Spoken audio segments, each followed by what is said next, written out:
The man puts on flesh-colored stockings. He brings yellow high heels from the side. He desperately squeezes his feet into the little shoes. One look. His wife hands him a gorgeous dress. He hugs the dress and strikes a sultry pose. Anyone who saw it would have praised it. It's the first time Tyler has worn women's clothing for his wife. He looks at the flesh-colored stockings on his legs, stroking the fabric of the dress. He was in a trance. A late model whistled at the door. Tyler snapped out of it and undressed. He and his wife, Mia, are both painters. Married for 6 years, they've always been in love. When Mia's model missed her appointment, Tyler couldn't resist Mia's pampering, and he put on his women's clothes. And for a moment, it was like a new world opened up for him. They had a new name for such a beautiful Tyler. We're going to call you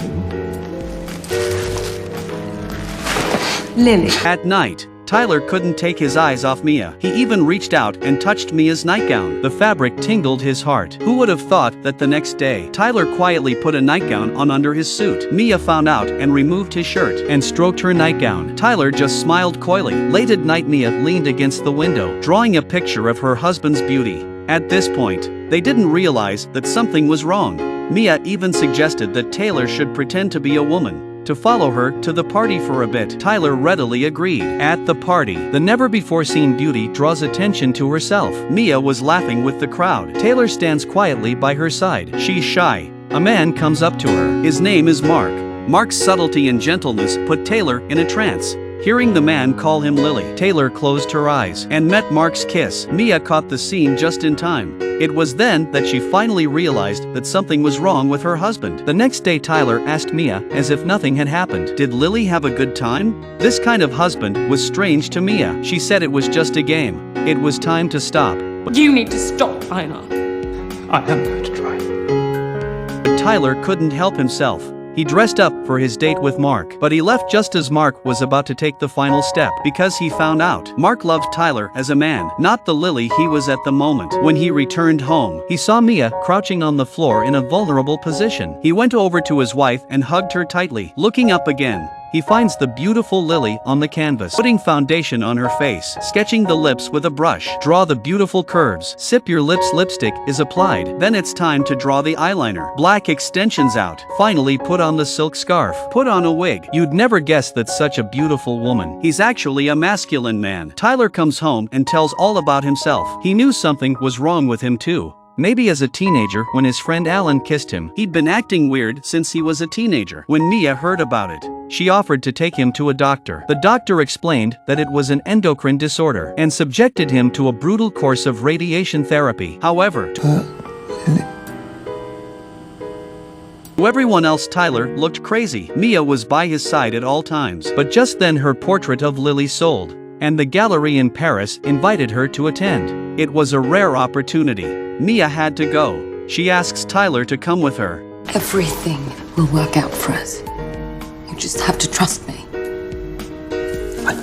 But in Paris, Taylor's condition was deteriorating. Everyone else at the party was talking to each other. He was the only one standing in silence. He wasn't interested in anything. Mia asked him to be a male model and work together, but Tyler never said a word. Finally turns and leaves. He walks to the red light district, pays good money for a woman's time. He doesn't do anything, just quietly learns a woman's every move. But those masculine features on his body are always reminding him he was a man, and it disgusted him to no end. Mia felt that the problem was Alan. He approached Tyler's friend Alan, asking him to meet with Tyler. When Tyler heard about it, he was silent. He didn't go to the restaurant for the appointment. But when Mia brought Alan home, she was stunned. Lily. Tyler became Lily again. He said he was Taylor's cousin. He and Alan caught up. Mia watched them in amazement. As Alan was about to realize something was wrong, Lily walks back to her room. At night, Lily asks Mia to give her a nightgown. Mia doesn't agree. They never let Lily's presence go beyond the night. And yet, It doesn't matter what I wear. It's when I dream. They're Lily's dreams. it was late at night and Mia hugged the person next to her. He didn't know if it was Lily or Tyler, but she always loved this man. From then on, Lily appeared more and more. She became Mia's model again. But what Mia needed wasn't a model, but a husband. At the exhibition, Ellen invites her to dinner. Mia refuses. Into the rain, she sits alone and confused on the street. It is said that there are only zero and countless times that women dress up. Men want to be women so badly. A passion for makeup, wigs and women. His wife couldn't take it anymore. Asks him to give her back her husband. However, I'm sorry. both men are devastated. Mia knows that Tyler is not coming back. And Lily, bitter that she couldn't give the one she loved what she wanted. He reluctantly returns to Tyler and goes to the library to look up information. People at this time. It was completely unacceptable for Taylor to be like this. On the way back, Tyler was mobbed. He was too injured to go back. He had to go to Alan, asking him to help him deal with the situation. Alan kept reassuring him. Under Alan's authority, Tyler went back to the doctor. But none of the doctors had a clue. Either he was gay, or that he was mentally ill. But the doctors knew in their hearts. He was nothing. He just wanted to be a woman. It was late at night and Tyler was staring out at the rain. Mia went over to him and leaned against him. She'd always regretted it. She felt she had caused her husband to die. You are not insane. Don't do this to you. Tyler reassured her. It had nothing to do with her. Lily's personality had just been hidden. They decided to try one last time. This time they found Dr. Vaucross facing the doctor. Taylor was shy. I believe that I'm a woman. And I believe it too.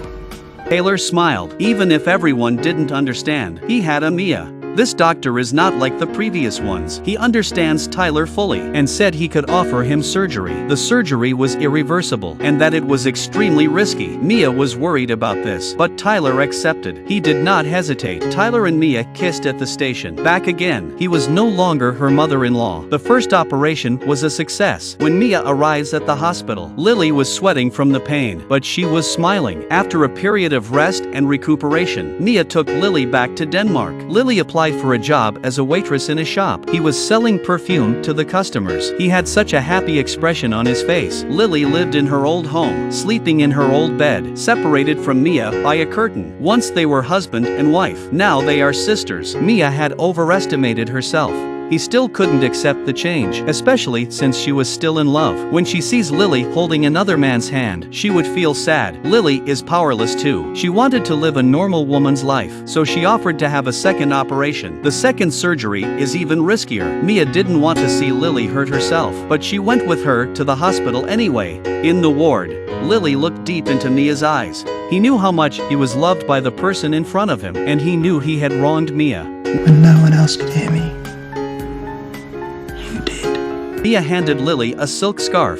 This scarf has been with Lily as she has changed from male to female across the border to get here. After Mia left, Lily cried and laughed as she hugged the scarf, with tears streaming down her face. The next day she stood up and put on her white dress and walked to her battlefield. After the operation, Lily was infected with a high fever, cold and sweaty. Mia came in and hugged Lily. Lily looked at the other woman and smiled and she said, I am entirely myself. Lily had a dream. Back in her mother's arms. Mom called her Lily so easily. She didn't make it in the end. Ellen and Mia took Lily back home. When the wind picks up, the scarf flutters, just like Lily chasing her life of freedom. And that's the end of the story. The Danish Girl was released in 2015, based on the life of the world's first transgender person. Dare to be free. Taylor, the first to change, was great, but perhaps even greater was Mia. Has always been there for her husband, to be there for him. A love that transcends gender. It transcends time and space. It brings tears to the eyes.